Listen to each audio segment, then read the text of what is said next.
Vous êtes la 23e nounou en 10 mois. Ne vous attendez pas à tenir une semaine. Le gardien de la Sterling Tower s'adressa avec mépris à la femme noire vêtue d'un simple uniforme. « J'ai juste besoin d'une chance avec les enfants. » Keisha Johnson répondit en serrant contre elle son dossier contenant des certificats dont personne ne se souciait. « Ces enfants sont impossibles. Même des psychologues coûteux ont abandonné. » D'autres employés chuchotaient à propos des jumeaux ingérables du PDG. « Bonne chance, tu en auras besoin », rirent-ils sarcastiquement. Ce qu'ils ne savaient pas, c'est qu'elle avait le don naturel qui allait sauver cette famille brisée. Avant de nous plonger dans cette histoire poignante sur les secondes chances et les liens inattendus, laissez-nous un commentaire ci-dessous et dites-nous d'où vous nous regardez. Cette histoire vous touchera au cœur comme vous ne l'auriez jamais imaginé. Bonne lecture. L'ascenseur monta jusqu'au 52e étage de la Sterling Tower, et Keisha Johnson vérifia une dernière fois son reflet dans la vitre. À 28 ans, elle avait nettoyé les sols d'un bureau pendant 3 ans, tandis que son diplôme en développement de l'enfant prenait la poussière dans un tiroir. Ce soir, c'était différent. Ce soir, elle avait une véritable chance. 22 nounes ont échoué avec ses enfants, murmura Madame Patterson, la gouvernante en chef, alors qu'elle marchait dans le couloir en marbre. L'agence vous a appelé comme leur dernier espoir. Le cœur de Keisha battait à tout rompre. Elle avait désespérément besoin de ce travail, mais plus encore, elle comprenait le traumatisme. Sa propre enfance lui avait appris des choses qu'aucun manuel ne pouvait enseigner. La porte de l'appartement s'ouvrit, laissant apparaître Robert Sterling, 35 ans, qui semblait ne pas avoir dormi depuis des semaines. Son costume coûteux pendait sur son corps amaigri et ses yeux avaient le regard hanté d'un homme qui se noie. « Vous êtes en retard, » dit-il sèchement. « Il y avait du trafic. Les garçons sont dans leur chambre, ils n'ont pas dîné, encore une fois. » Il attrapa sa mallette. « J'ai un avion à prendre. Réunion d'urgence à Chicago. Soyez partis avant demain matin. » Avant que Keisha n'ait le temps de répondre, il avait déjà franchi la porte. Madame Patterson secoua la tête. « Pauvres enfants, ils ont perdu leur maman il y a 10 mois dans un terrible accident de voiture. Ils ne sont plus les mêmes depuis. » Keisha trouva Marcus et Michael Sterling blottis l'un contre l'autre dans un coin de leur chambre, 2 garçons de 5 ans qui semblaient porter le poids du monde sur leurs épaules. Ils la regardèrent avec des yeux méfiants et fatigués. « Bonjour, » dit-elle doucement en s'asseyant par terre à leur hauteur. « Je suis mademoiselle Keisha. J'ai entendu dire que vous aimiez les dinosaures. » Pour la première fois depuis des mois, les garçons levèrent les yeux. 3 jours plus tard, Robert rentra de son voyage d'affaires et découvrit quelque chose d'incroyable. Ses fils riaient. Ils riaient vraiment, construisant une cabane avec leur nouvelle nounou qui leur racontait des histoires de petits dinosaures courageux qui s'ennuyaient de leur maman. Mais lorsqu'il vit Keisha endormie sur le sol, entre leur lit à 2 heures du matin, quelque chose se brisa en lui. « Qu'est-ce que tu fais ?» demanda-t-il d'une voix aiguë, épuisée et paranoïaque. Keisha se redressa rapidement. « Ils ont fait des cauchemars. Je voulais juste... » « Tu as dépassé les limites professionnelles. C'est tout à fait inapproprié. » Son jugement était brouillé par des mois de stress et ses propres préjugés sur les origines de Keisha. « Fais tes valises, tu es viré. » Les garçons se réveillèrent en pleurant, tandis que Keisha rassemblait ses maigres affaires, le cœur brisé lorsque Marcus murmura « Ne nous quittez pas, mademoiselle Keisha. » Mais elle n'avait pas le choix. Quel dommage peut causer un moment d'égarement, et peut-on jamais réparer une telle erreur? Robert se réveilla dans un silence total. Pas de pleurs, pas de cris, pas un bruit. Pendant un instant, il ressentit un soulagement. Puis la réalité le frappa comme un coup de poing dans le ventre. Marcus et Michael étaient assis à la table du petit déjeuner comme 2 petites statues. Ils ne voulaient pas manger. Ils ne voulaient pas parler. Ils fixaient simplement leurs céréales intactes d'un regard vide. « Les garçons, vous devez manger quelque chose, » dit Robert en essayant de garder une voix calme. Rien. Pas même un regard. Madame Patterson entra dans la cuisine, le visage crispé par le désapprobation. Elle travaillait pour la famille Sterling depuis 15 ans et n'avait jamais caché son opinion. « C'est votre faute, monsieur Sterling », dit-elle en posant un épais cahier sur le comptoir.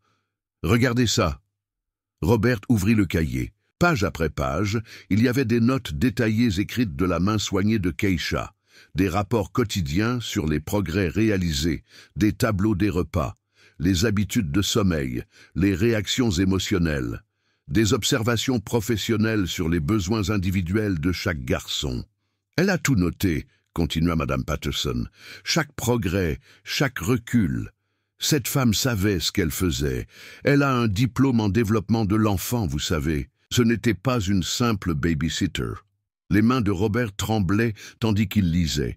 Keisha avait noté la peur des bruits forts de Marcus, le besoin de réconfort physique de Michael, leurs horaires de sommeil individuels, leurs plats préférés, ce qui les énervait. « J'ai vérifié les caméras de sécurité après que vous l'ayez renvoyé, » dit Madame Patterson froidement. « Vous voulez savoir ce que j'ai vu? Une professionnelle qui faisait son travail. Elle n'a jamais rien fait de mal. Elle dormait par terre parce que vos fils faisaient des crises de panique. » Robert s'effondra dans un fauteuil. Le cahier tomba de ses mains. « Où est-elle maintenant ?» murmura-t-il. « Elle est partie. Elle est retournée à son travail habituel, nettoyer des bureaux la nuit, parce que tu as décidé qu'elle n'était pas assez bien pour ta famille. » Marcus finit par parler d'une voix à peine audible. « Où est mademoiselle Keisha? Elle ne nous aime plus ?» Robert regarda ses fils brisés et comprit la terrible vérité. Il avait détruit la seule bonne chose qui était arrivée à sa famille en 10 mois. Et il l'avait fait à cause de ses propres préjugés et de sa peur. La fierté d'un homme peut-elle lui coûter tout ce qui compte? Et est-il trop tard pour réparer son erreur?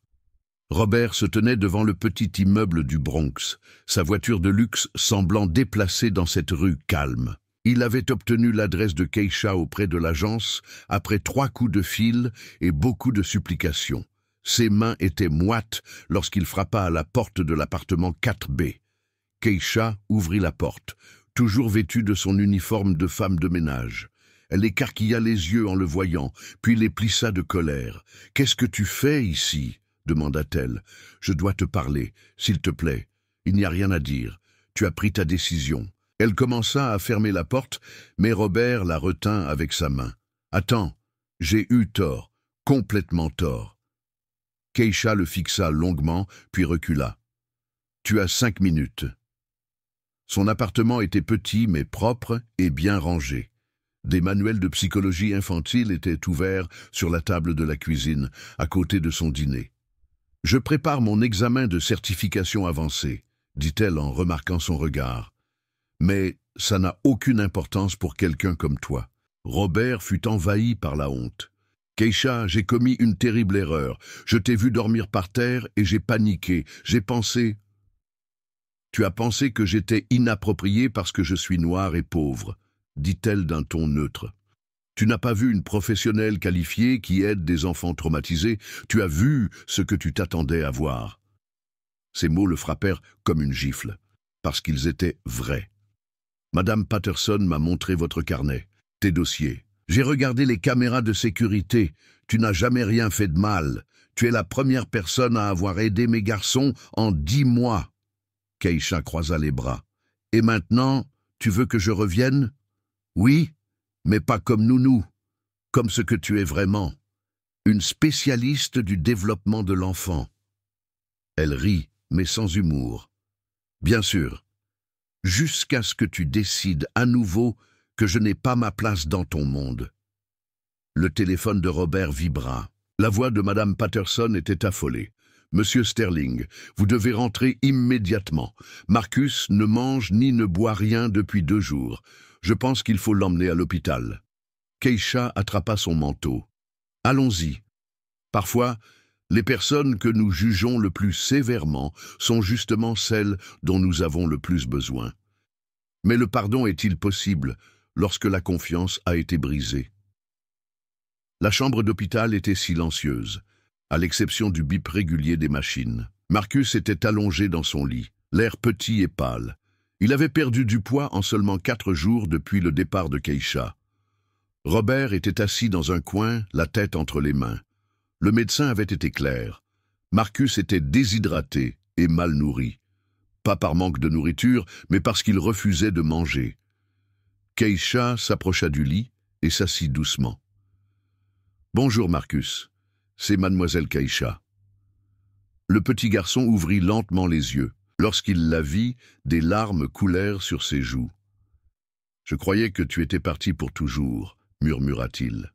« Je suis là maintenant, » dit-elle doucement. « Tu as soif ?» Il acquiesça. Pour la première fois en 4 jours, Marcus but de l'eau. Puis il mangea 3 biscuits. De petits pas, mais un progrès. Robert observait depuis l'autre bout de la pièce, réalisant à quel point cette femme avait le pouvoir de guérir ou de blesser ses enfants. Plus tard, à la cafétéria de l'hôpital, ils s'assirent face à face à une petite table. « Je reviendrai, » dit Keisha, « mais les choses doivent changer. Tout ce que tu veux. Dis-moi. Tout d'abord, mon titre est coordinatrice du développement de l'enfant. Pas nounou, pas babysitter. Je suis une professionnelle. » Robert acquiesça. « D'accord. Deuxièmement, mon salaire est de 85 000 $ par an. C'est ce que gagnent les spécialistes de l'enfance qualifiés. » Robert haussa les sourcils, mais accepta. « C'est juste. Troisièmement, vous suivrez un programme parental. Vous apprendrez à aider vos propres fils au lieu de vous réfugier dans le travail. » Cela lui fit mal. Mais Robert savait qu'elle avait raison. « Combien de temps ? 6 mois pour stabiliser les garçons, 12 mois pour que vous deveniez le père dont ils ont besoin. » Robert tendit la main. Marché conclu. Keisha la serra fermement. « Je ne fais pas cela pour vous rendre service. Je le fais parce que ces garçons méritent mieux de notre part à tous les deux. Je comprends. Et Keisha, merci de nous donner une autre chance. » Elle le regarda sérieusement. « Ne me fais pas regretter. » Une fois l'orgueil ravalé et les conditions fixées, une famille brisée peut-elle se reconstruire? Le vrai travail ne faisait que commencer. 6 mois plus tard, l'appartement des Sterling semblait métamorphosé. Robert avait tenu sa promesse et travaillait 2 jours par semaine à domicile. Tous les mardis et jeudis, il prenait son petit déjeuner avec ses fils au lieu de se précipiter au bureau. « Papa, regarde ce que j'ai dessiné », dit Marcus en lui montrant un dessin représentant leur famille. 4 bonhommes allumettes se tenant la main. Lui, Michael, papa et mademoiselle Keisha. « C'est parfait, » dit Robert, sincère. Keisha avait mis en place des routines qui rassuraient les garçons. Chaque matin, il commençait par faire des exercices dans le salon. Rien d'extraordinaire, juste des sauts et des étirements. Puis ils prenaient leur petit déjeuner ensemble à la table de la cuisine. « Michael a planté de nouvelles graines de tomates hier », avait dit Keisha à Robert lors de leur réunion hebdomadaire. « Il les arrose tous les jours. Cela l'aide à se sentir maître de quelque chose qui grandit au lieu de mourir. » Robert avait acquiescé, prenant des notes dans son propre carnet. Il avait appris à suivre les progrès de ses fils, tout comme Keisha. Marcus avait recommencé à parler grâce à l'art-thérapie. Ses dessins étaient passés de gribouillages sombres à de véritables images, représentant des personnes et le soleil. Il faisait encore parfois des cauchemars, mais pas toutes les nuits. « Les séances de thérapie familiale sont bénéfiques », leur avait dit le docteur Martinez la semaine dernière. « Robert, vous apprenez à écouter vos enfants au lieu d'essayer de tout régler immédiatement. » Le plus grand changement concernait la routine du soir. Au lieu de travailler jusqu'à minuit, Robert rentrait à la maison à 6 heures. Ils dînaient ensemble, puis passaient 1 heure à faire des activités. Parfois, ils lisaient des livres. Parfois, ils construisaient avec des blocs. Parfois, ils discutaient simplement. « Mademoiselle Keisha, vous resterez pour toujours ?» demanda Michael un soir alors qu'elle le bordait dans son lit. « Je resterai aussi longtemps que tu auras besoin de moi », lui promit-elle. « Tant mieux, parce que tu fais partie de notre famille maintenant. » Robert a entendu la conversation depuis le couloir et a senti une chaleur envahir sa poitrine. Pour la première fois depuis la mort de sa femme, il se sentait à nouveau chez lui. Les progrès étaient lents mais constants. Marcus dormait désormais presque toute la nuit. Michael riait pendant leurs exercices matinaux. Et Robert avait compris qu'être père ne se résumait pas à gagner de l'argent. Parfois, la guérison se fait petit à petit. Mais que se passe-t-il lorsque ces progrès fragiles sont mis à rude épreuve? 1 an après le retour de Keisha, le docteur Martinez était assis en face de Robert et Keisha dans son bureau, une pile de documents à la main. « Je n'ai jamais vu de tels résultats, dit-il, en tapotant les rapports. Les progrès de Marcus et Michael sont remarquables. Vous avez créé quelque chose de spécial. Nous avons simplement fait ce qui nous semblait juste, répondit Keisha modestement. C'est exactement cela. Vous avez combiné une formation professionnelle et une attention sincère. D'autres familles s'intéressent à vos méthodes. Robert se pencha en avant. Que voulez-vous dire? J'ai actuellement 3 familles dans une situation similaire. Des parents riches, des enfants traumatisés, des thérapies traditionnelles qui ont échoué. Ils veulent savoir si vous pouvez les aider aussi. Keisha eut l'air surprise. Je ne suis qu'une personne, et je n'ai pas encore terminé mon master. Que Robert finance dans le cadre de votre package salarial, précisa le docteur Martinez. Vous êtes de plus en plus qualifié. Robert y réfléchissait depuis des semaines. Et si on officialisait tout ça? Une véritable entreprise qui aide des familles comme la nôtre? Sterling Child Development Consulting, suggéra Keisha. Avec nos 2 noms, partenaires à parts égales pour aider les enfants. Le docteur Martinez sourit. Je peux vous envoyer des clients immédiatement. Mais êtes-vous prêt à assumer cette responsabilité? Marcus et Michael avaient joué tranquillement dans un coin pendant la réunion. Marcus leva les yeux de son livre de coloriage. Mademoiselle Keisha, pouvons-nous aider d'autres enfants tristes à se sentir mieux comme nous? Michael acquiesça avec enthousiasme. Nous connaissons plein d'astuces pour avoir moins peur. Les yeux de Keisha se remplirent de larmes.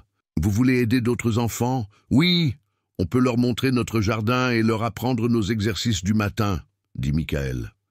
Robert sentit sa poitrine se serrer de fierté. Ses fils étaient passés d'un état de détresse et de silence à un désir d'aider les autres à guérir. « Je crois que nous avons notre réponse, » dit Keisha en regardant Robert. « Mais nous devons faire les choses correctement.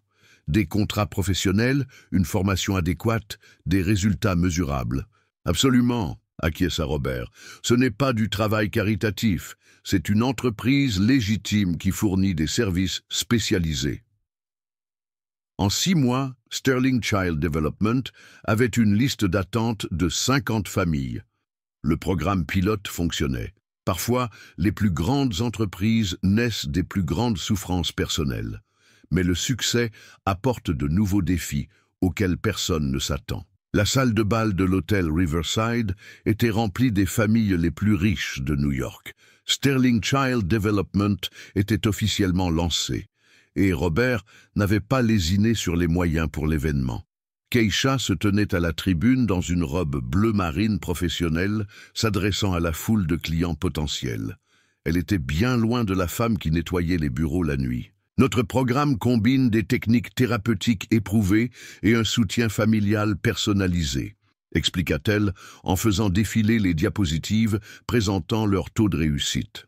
Dans le public, Richard et Patricia Sterling, les parents de Robert, chuchotaient entre eux. Le visage de Patricia affichait une désapprobation évidente. Après la présentation de Keisha, Patricia s'approcha d'elle avec un sourire forcé. « Très impressionnant, ma chère. Je suis toutefois curieuse de connaître vos qualifications réelles. Vous semblez assez jeune pour conseiller des familles sur des questions aussi importantes. » « J'ai une maîtrise en psychologie infantile et 3 certifications professionnelles, » répondit Keisha calmement. « Oh, c'est récent, » dit Patricia d'un ton mielleux. « Richard et moi, nous nous demandions quelle influence culturelle vous pourriez avoir sur ces précieux enfants. » Marcus et Michael, désormais âgés de 7 ans et beaucoup plus confiants, avaient écouté à proximité. Marcus s'avança. « Grand-mère Patricia, Mademoiselle Keisha nous a aidés quand personne d'autre ne pouvait le faire. Elle est vraiment intelligente. »« Oui, » ajouta Michael, Elle sait tout sur la manière d'aider les enfants qui sont tristes. Le sourire de Patricia se crispa. Bien sûr, ma chérie.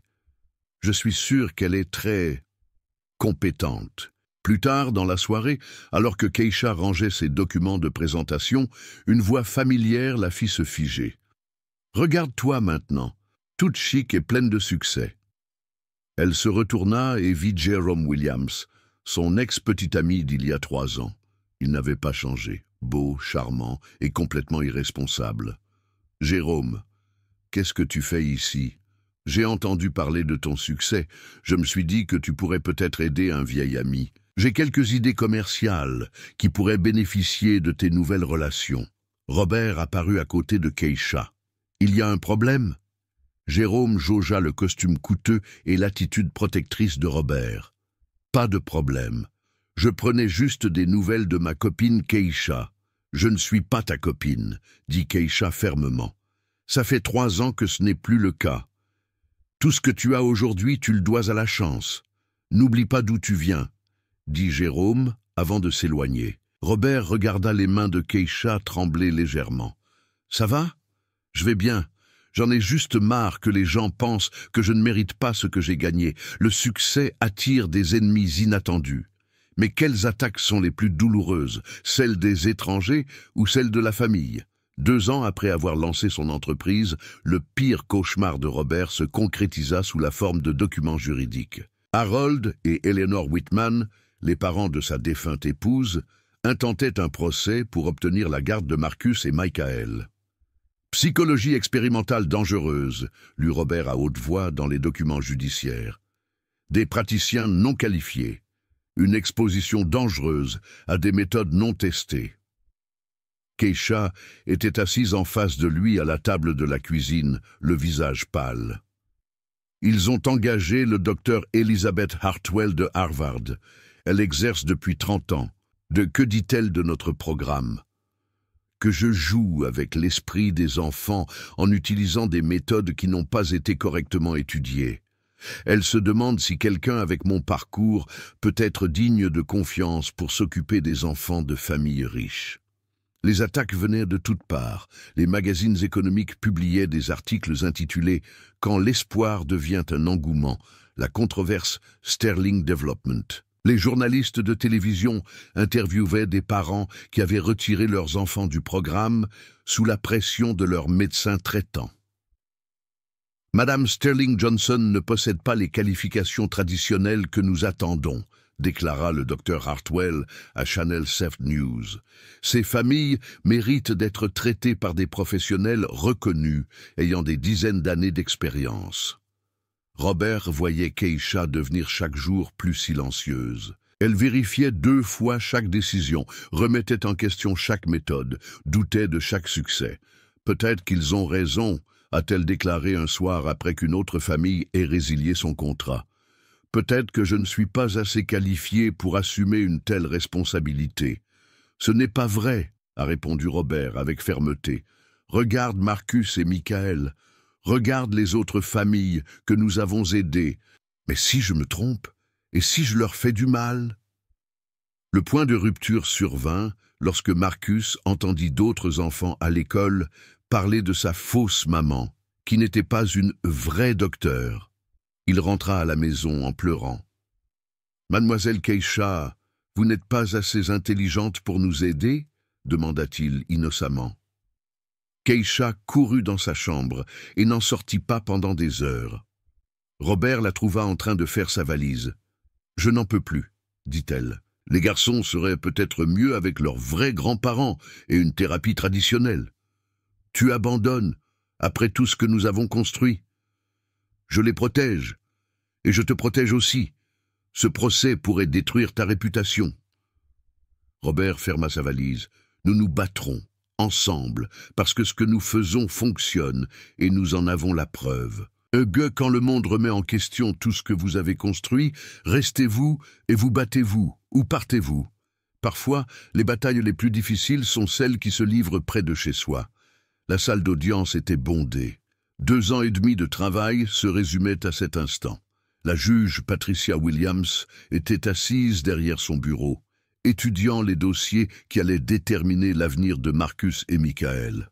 Le docteur Elizabeth Hartwell fut la première à témoigner. Ses cheveux gris étaient tirés en arrière et ses qualifications remplissaient 2 pages entières. « J'ai 30 ans d'expérience dans le traitement d'enfants traumatisés », déclara-t-elle.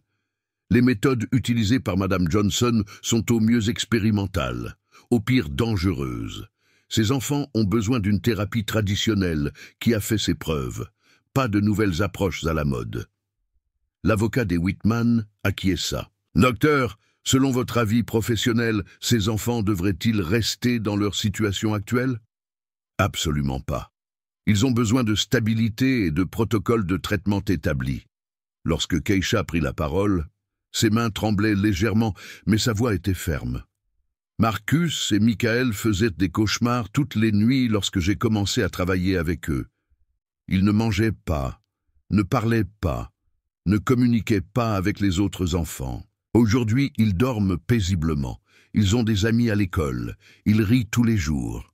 « Mais vous n'avez qu'une maîtrise », rétorqua l'avocat adverse. « N'est-ce pas insuffisant pour des cas aussi graves ? L'éducation est importante, mais les résultats le sont encore plus.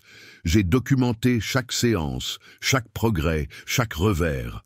Les chiffres ne mentent pas. » Le docteur Martinez présenta l'étude comparative. Les enfants du programme Sterling montrent des progrès 60% plus rapides que ceux des groupes de thérapie traditionnels. Le taux de réussite est remarquable.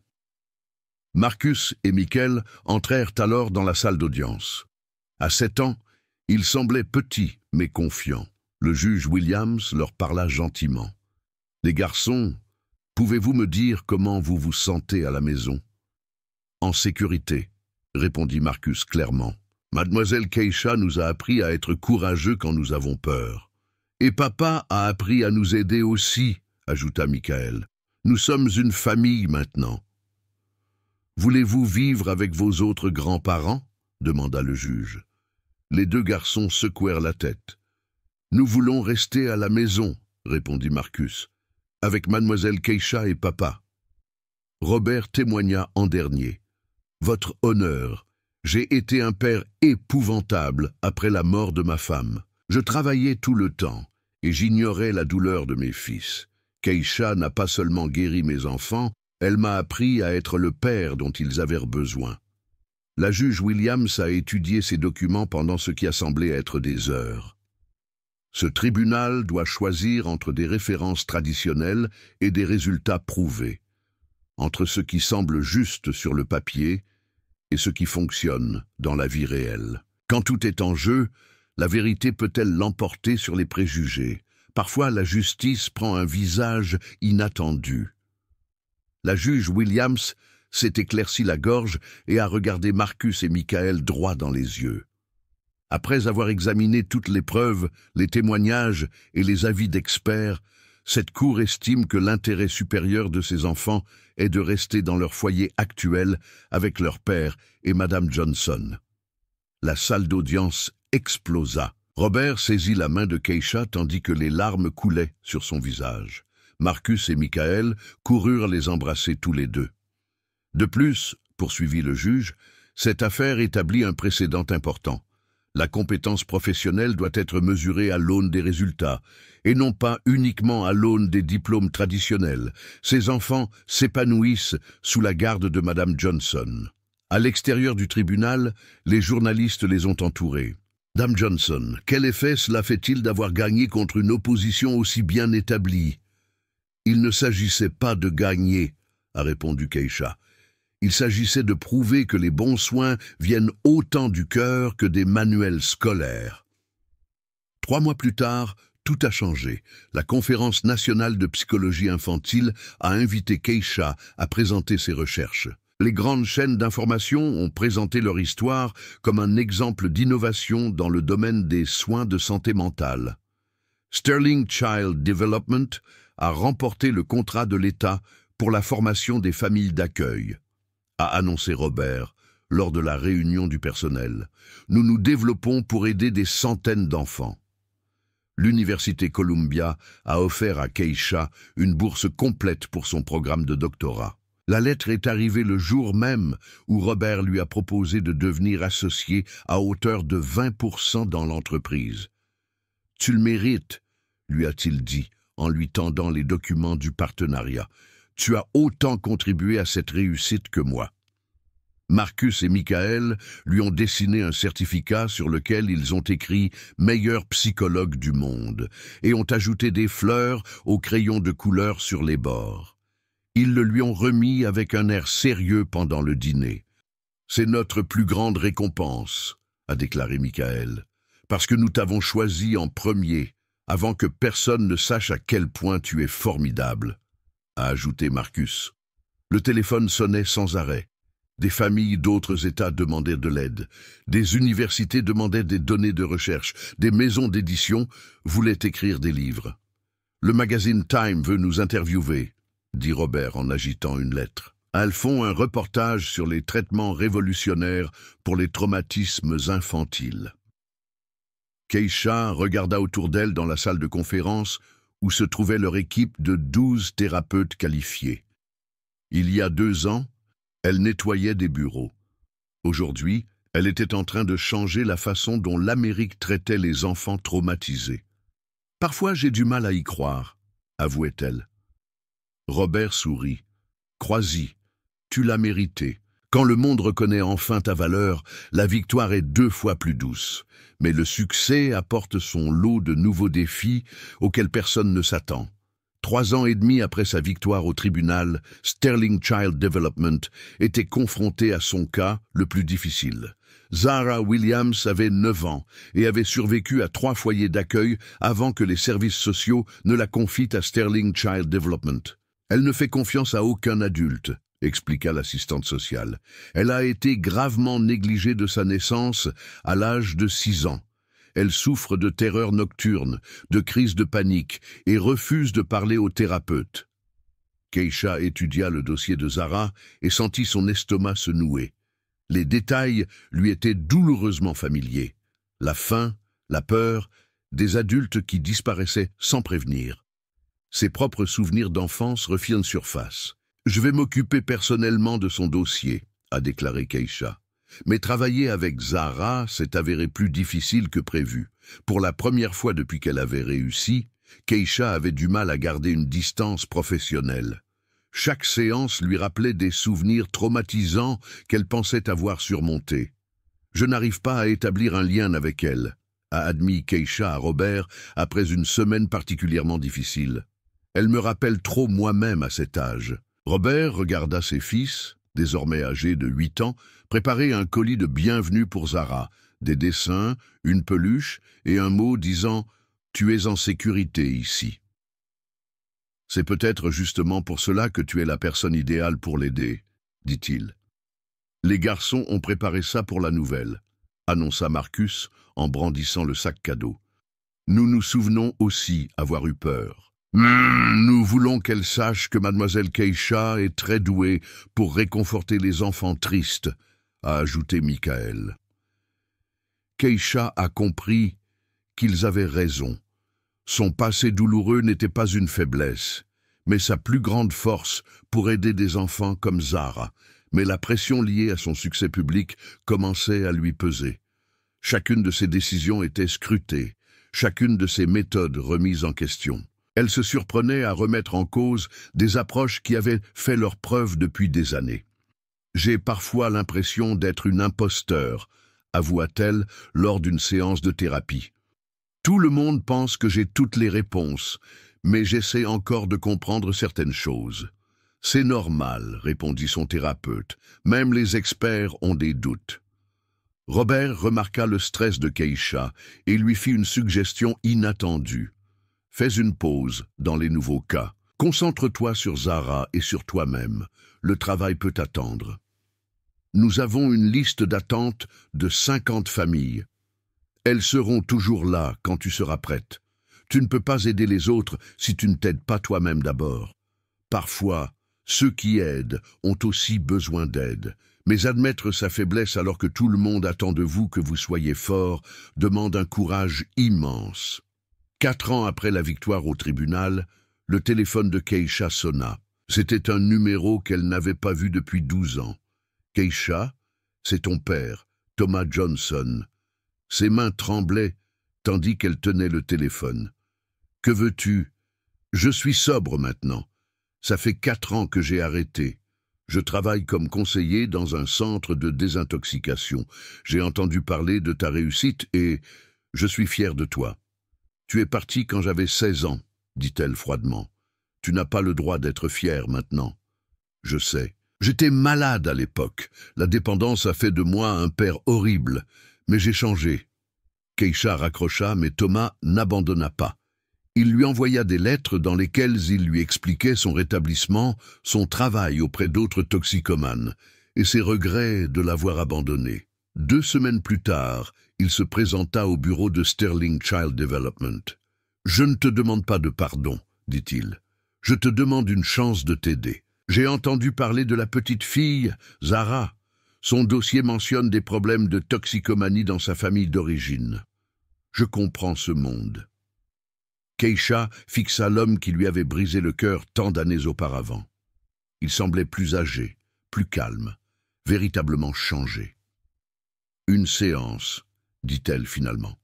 Si vous faites du mal à cet enfant, ou si vous la décevez, vous disparaîtrez à jamais. » Thomas a travaillé avec Zara pendant 3 mois, en tant que bénévole. Sa compréhension de la toxicomanie et de ses effets sur les familles l'a aidé à briser ses barrières d'une manière que la thérapie traditionnelle n'avait pas pu faire. « Ton père comprend vraiment », a déclaré Zara à Keisha après une séance. « Il sait ce que c'est quand les adultes gâchent tout. » Pendant ce temps, Patricia Sterling a surpris tout le monde en appelant Robert. « Je me suis trompée au sujet de Keisha », a-t-elle admis. En observant Marcus et Michael ces dernières années, ce sont des garçons heureux, en bonne santé et confiants. Elle a fait ce que nous n'avons pas pu faire. Il t'a fallu 4 ans pour t'en rendre compte? Les personnes âgées apprennent parfois lentement. Je veux réparer mes erreurs. De quoi a besoin son programme? En moins d'1 mois, Patricia avait fait don d'une somme suffisante pour étendre Sterling Child Development à 3 nouveaux États.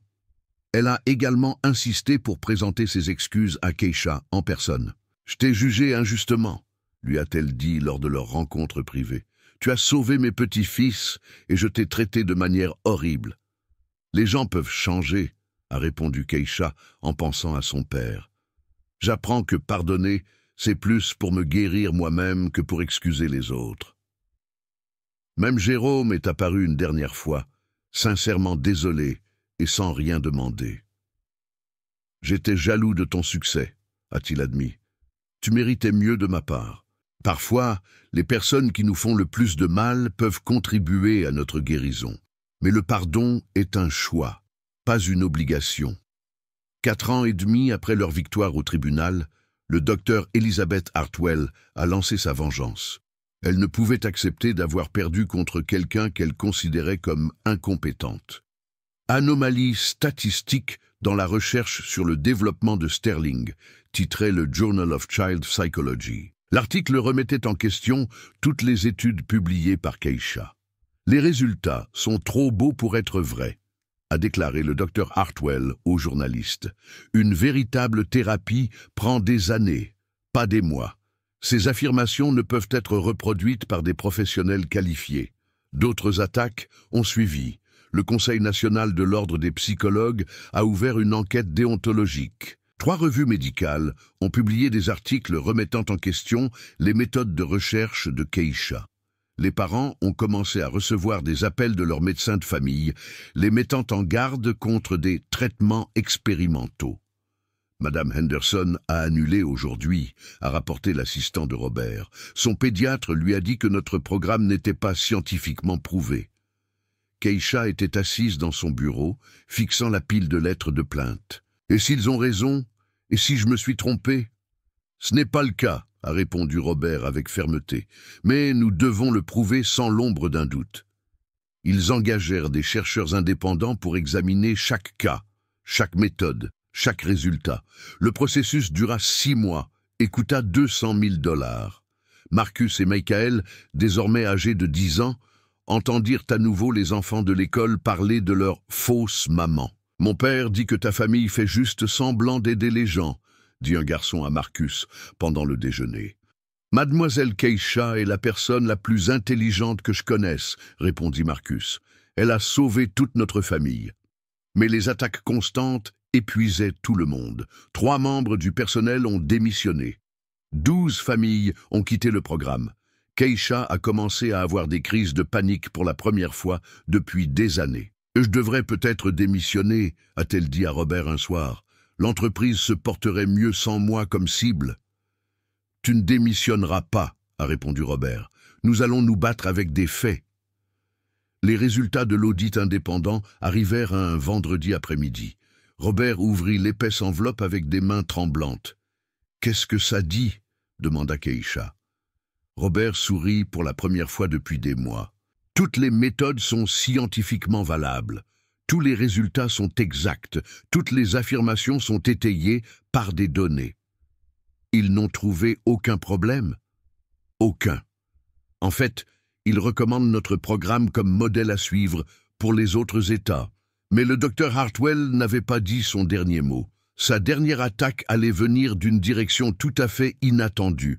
Lorsque les ennemis n'acceptent pas la défaite, ils deviennent désespérés. Mais parfois, la vérité est plus forte que les mensonges que les gens racontent à son sujet. 5 ans après leur victoire au tribunal, les résultats de l'audit indépendant ont fait la une des journaux nationaux. Les méthodes de développement de l'enfant Sterling, validées par une étude indépendante, a fait la une des journaux à travers tout le pays. La réputation du docteur Hartwell s'est effondrée lorsque les journalistes ont découvert qu'elle avait été payée par la famille Whitman pour attaquer le travail de Keisha. L'enquête éthique s'est conclue par des excuses officielles à Sterling Child Development. L'université de Yale m'a proposé un poste d'enseignante, a déclaré Keisha à Robert, tenant la lettre entre ses mains tremblantes. Ils veulent que je dirige une étude de 10 ans sur la guérison des traumatismes infantiles. Mais c'est incroyable. Tu le mérites. Ils veulent également s'associer à notre programme. La recherche universitaire combinée à une application pratique. 2 mois plus tard, Keisha a soutenu sa thèse de doctorat sur la thérapie intégrée adaptée à la culture pour les traumatismes infantiles. La salle était bondée de professeurs, de thérapeutes et de familles qu'ils avaient aidés. Marcus et Michael, désormais âgés de 10 ans, étaient assis au premier rang, vêtus de leurs plus beaux costumes. « Ma maman est la personne la plus intelligente du monde », murmura Marcus à voix haute, faisant sourire tout le monde. Après la cérémonie, le docteur Martinez s'approcha avec une nouvelle passionnante. L'Association nationale pour la santé mentale souhaite décerner à Keisha son prix de l'innovation. C'est la plus haute distinction dans notre domaine. Sterling Child Development comptait désormais 12 thérapeutes certifiés travaillant dans 3 États. Des centaines de familles avaient été aidées grâce à leur méthode. « Il faut qu'on parle », dit Robert un soir, alors qu'ils examinaient les plans d'expansion. Keisha leva les yeux de ses papiers. « À propos de quoi ? À propos de nous, pas en tant que partenaires commerciaux, en tant que quelque chose de plus. » Elle attendait cette conversation depuis des mois. Leur relation de travail était lentement devenue quelque chose de plus profond. Des regards échangés, des moments de connexion, une attention sincère qui allait au-delà du respect professionnel. « Robert, j'ai besoin d'être sûr que c'est réel, que ce n'est pas de la gratitude ou de la commodité. Je suis amoureux de toi depuis 2 ans, dit-il simplement. J'avais juste besoin de temps pour comprendre la différence entre la gratitude et les sentiments sincères. Quoi ? Et maintenant, tu le sais ? Maintenant, je le sais. La question est, est-ce que tu ressens la même chose ? Keisha sourit. J'attendais que tu le comprennes. Ils sortirent ensemble pendant 1 an, prenant leur temps pour s'assurer que leur relation personnelle pouvait coexister avec leur partenariat professionnel. Marcus et Michael étaient leurs plus grands supporters. « Tu vas épouser mademoiselle Keisha ?» demandait sans cesse Michael. « Quand le moment sera venu », répondait toujours Robert. Parfois, l'amour grandit lentement à partir du respect et du partenariat. Mais sont-ils prêts à franchir le pas pour devenir une vraie famille? 6 ans après leur victoire au tribunal, Robert et Keisha se tenaient devant l'autel lors d'une petite cérémonie entourés des familles qu'ils avaient aidées. Marcus et Michael, désormais âgés de 11 ans, étaient les garçons d'honneur. « Acceptez-vous de prendre Keisha pour épouse ?» demanda le pasteur. « Oui, » répondit Robert d'une voix forte et assurée. « Acceptez-vous de prendre Robert pour époux ?»« Oui, » répondit Keisha, les larmes de joie coulant sur son visage. Après 1 an de relations qui avaient prouvé que leur amour était sincère, ils avaient décidé de l'officialiser. La plus grande surprise est venue pendant la réception. Marcus et Michael se sont approchés du micro avec un air sérieux. « Nous avons une annonce à faire », a déclaré Marcus. « Nous voulons changer notre nom pour Sterling Johnson. » « Parce que mademoiselle Keisha n'est plus seulement notre maman maintenant », a ajouté Michael. « Elle est notre mère depuis 6 ans. » La procédure d'adoption légale a pris 8 mois, mais elle a finalement été officialisée. Keisha Johnson Sterling est devenue la mère légale de Marcus et Michael Sterling Johnson. Sterling Child Development a annoncé son expansion nationale avec Keisha comme directrice scientifique et Robert comme PDG. Ils avaient formé plus de 200 thérapeutes dans 12 États. Pendant leur lune de miel en Europe, ils ont visité des programmes destinés aux enfants traumatisés dans d'autres pays, recueillant des idées pour des partenariats internationaux. 3 ans plus tard, leur famille s'agrandit à nouveau. Helena Sterling Johnson est née un mardi matin ensoleillé. Marcus et Michael, désormais âgés de 14 ans, se relayaient pour tenir leur petite sœur dans leurs bras. « Elle est parfaite », murmura Marcus. « Tout comme notre famille », ajouta Michael. Le nouveau siège social de Sterling Child Development occupait tout un étage d'un immeuble du centre-ville. Les murs étaient recouverts de lettres de remerciements de famille, de récompenses universitaires et de dessins d'enfants. Dans la salle de conférence principale était accrochée une photo de leur mariage. Robert, Keisha, Marcus et Michael plantant un arbre dans leur jardin. Chaque membre de la famille avait apporté de la terre provenant d'un endroit qui lui était cher. L'hôpital où Marcus s'était rétabli, le quartier où Keisha avait grandi, le bureau de Robert et le jardin de l'école de Michael. « Tu te souviens quand tu as failli renvoyer mademoiselle Keisha ?» demanda Marcus à son père un soir au dîner. Robert rit. « La pire décision que j'ai jamais prise, et la meilleure erreur, car elle m'a appris à ne pas juger les gens sur leurs origines. » Keisha regarda autour de la table, son mari, ses fils, et la petite Helena, qui dormait dans sa chaise haute. 6 ans plus tôt, elle nettoyait des bureaux la nuit. Aujourd'hui, elle était le docteur Keisha Sterling Johnson, et elle changeait la façon dont l'Amérique traitait les enfants traumatisés. « À quoi penses-tu » demanda Robert. « À comment parfois les pires moments de notre vie mènent aux meilleures choses que nous n'aurions jamais imaginées. » Leur histoire était devenue légendaire, preuve que l'amour, la détermination et les secondes chances pouvaient surmonter tous les obstacles. Au final, les plus grandes familles ne naissent pas. Elles se construisent grâce à l'amour, au pardon et au courage de voir les gens tels qu'ils sont vraiment.